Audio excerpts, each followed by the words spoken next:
بسم اللہ الرحمن الرحیم۔ شروع اللہ پاک کے ببرکت نام سے جو بڑا مہربان نہایت رحم کرنے والا ہے۔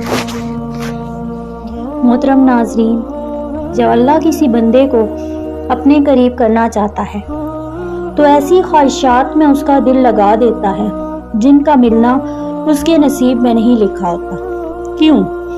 جب نصیب میں نہیں لکھا ہوتا تو ایسی خواہش دل میں ڈالتا ہی کیوں؟ تو دل ایسی خواہش میں لگتا ہی کیوں؟ ہم اس چیز کو ہم سے اتنے فاصلے پر رکھ دیا جاتا ہے کہ جتنا اسے پانے کی دعائیں کرتے ہیں وہ اتنی ہی دور لگتی محسوس ہوتی ہے، کیونکہ اللہ تعالیٰ تمہیں اس مقام تک لانا چاہتا ہے جہاں صرف اس کے محبوب بندے ہوتے ہیں۔ وہ مقام جہاں تک سب کی رسائی نہیں، وہ مقام جہاں ہمارا صبر، ہمارا توکل اور ہمارے آنسو، ہمارے سجدے، ہماری عبادتیں تمہیں اس کا پیارا بناتی ہیں، اور ہر کوئی تو اس کا پیارا نہیں ہوتا۔ تب اپنے لیے مانگتے مانگتے تم اس راستے پر چل پڑتے ہو جس کے آخر پہ وہ تمہارا منتظر ہوتا ہے۔ تم نے دعا مانگی، تمہیں لگ رہا ہے کہ قبول نہیں ہوگی، مگر کبھی کبھی اللہ تمہاری دعا نہ سن کر تمہیں تکلیف میں ڈالتا ہی اس لیے ہے کہ وہ تکلیف ایک وجہ ہوتی ہے اللہ کی طرف سے جو تمہیں صبر کرنے کا حوصلہ دیتی ہے، اور یہی تمہاری دعاؤں کو قبولیت کی طرف پہنچاتی ہے۔ اور اللہ کا جواب بھی یہی ہوتا ہے، وہ چاہتا ہے کہ تمہیں راضی کرنے کے لیے بس وہ تمہیں بار بار سننا چاہتا ہے، کیونکہ تمہارا اس کو بلانا اچھا لگتا ہے۔ یہ وقت آزمائش کا ہے، تمہاری آنکھیں راتوں کو گیلی ہوں گی، دل 1000 بار ٹوٹے گا، صبر آزمایا جائے گا، امتحان میں ڈالا جائے گا، لیکن یہ وقت بھی گزر جائے گا۔ ہر مشکل کے ساتھ آسانی ہے، تو یہ مشکل بس تھوڑی دیر کے لیے ہوتی ہے۔ تنہائی اللہ کے قریب کرتی ہے، لوگوں کے چھوڑ جانے سے گھبرایا نہ کرو۔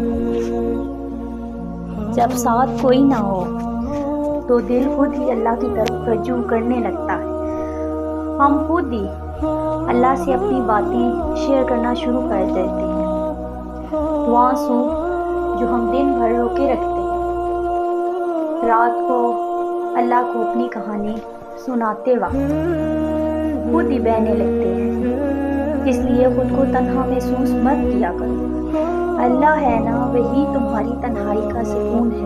اللہ کے فیصلوں پر بھروسہ کرنا سیکھو۔ کچھ پریشان کر رہا ہے، اداس ہو، فیصلہ نہیں کر پا رہی، تو ایک بار اللہ سے بول کر دیکھو، اسے بتاؤ، اس کے ساتھ مشورہ کرو، اس سے دعا مانگو، پھر دل سے یہ خوف نکال دو کہ کیا ہوگا کیا نہیں، پھر یقین رکھو جو بھی ہوگا بہترین ہوگا، اور اسے ہی توکل کہتے ہیں۔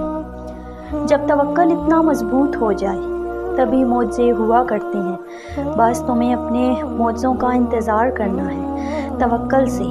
زندگی میں کچھ باتیں اور دکھ ایسے ہوتے ہیں جنہیں اللہ کے سوا کوئی نہیں سمجھتا، وہ دکھ جو بتائے نہیں جا سکتے، وہ دکھ جو تہجد کے سجدوں تک لے آتے ہیں، وہ جو رات کو جگائے رکھتے ہیں، جو اللہ سے دل کا حال کہنے پر مجبور کر دیتے ہیں، وہ باتیں جو اللہ کو بتانے کے لیے ہم ہمیشہ تیار رہتے ہیں، وہ دکھ اصل میں دکھ نہیں، مجھے لگتا ہے وہ اللہ کی طرف سے ایک اشارہ ہے، وہ چاہتا ہے کہ تم اس سے باتیں کرو، اصل میں تمہیں خود کے قریب کرنا چاہتا ہے۔ اللہ سے مانگا نہیں ملا تو پھر ضرور اللہ نے کچھ خاص تمہارے لیے چن لیا ہے، بہتر کو بہترین سے بدل دیا ہے، کیونکہ اللہ تعالیٰ کا کوئی بھی فیصلہ بے مقصد نہیں ہوتا۔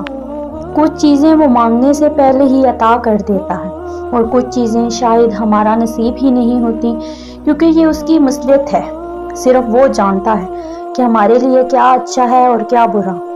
ہم اسے شکوے نہیں کر سکتے کہ ایسا کیوں نہیں کیا، ہمیں بس اس کی مصلحتوں پر یقین رکھنا ہے، کیونکہ اللہ کہتا ہے بے شک ہر مشکل کے ساتھ آسانی ہے۔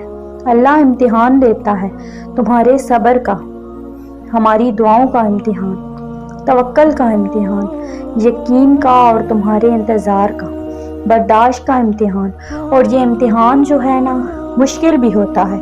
کبھی کبھی ہم تکلیف برداشت نہیں کر پاتے اور اپنی دعاؤں پر توکل کرنا چھوڑ دیتے ہیں۔ درد سہنا مشکل ہو جاتا ہے، طویل انتظار دل کو تھکا دیتا ہے، مگر اللہ تعالیٰ کا امتحان تکلیف دینے کے لیے نہیں ہوتا۔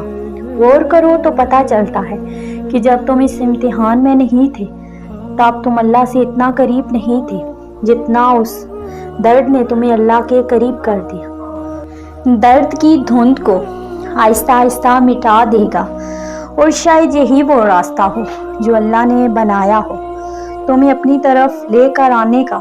تو بس صرف تم اللہ پر بھروسہ کرو اور صبر سے اپنے معجزوں کا انتظار کرو۔ اللہ دیر سے ہی صحیح مگر تمہاری دعاؤں پر کن ضرور فرمائے گا انشاءاللہ۔ ویڈیو اچھی لگے تو صدقہ جاریہ سمجھ کر اپنے پیاروں تک شیئر ضرور کیجیے گا۔ جزاک اللہ خیرن کثیرا۔